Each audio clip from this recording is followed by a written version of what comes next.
The Gospel of Thomas, discovered in Egypt in 1945, is a collection of sayings attributed to Jesus, stripped of miracles, parables, and dogma. Likely written in the 1st or 2nd century, its tone is quiet and mystical, centered not on worship, but direct knowing. In saying 2, Jesus outlines the journey of awakening. Let the one who seeks not stop seeking until they find. When they find, they will be disturbed.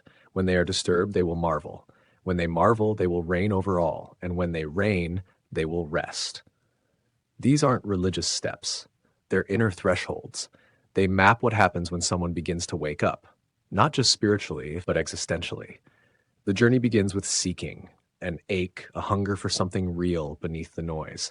But when truth is found, it often doesn't soothe right away. It disturbs. Why? Because it breaks the illusion. It shows you that what you called yourself was mostly constructed. Stories, memories, labels, fears.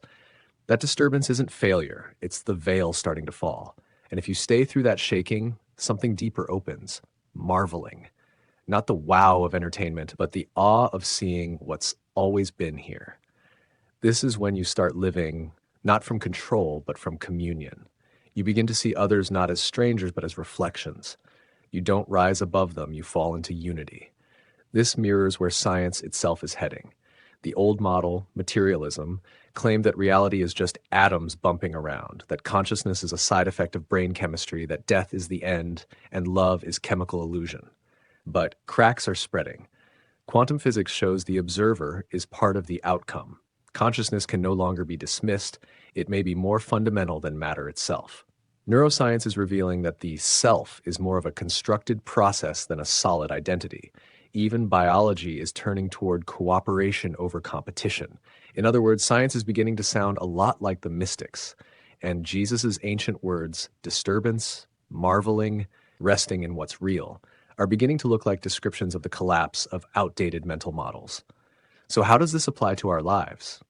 If you're disturbed right now by grief, confusion, or awakening, don't push it away.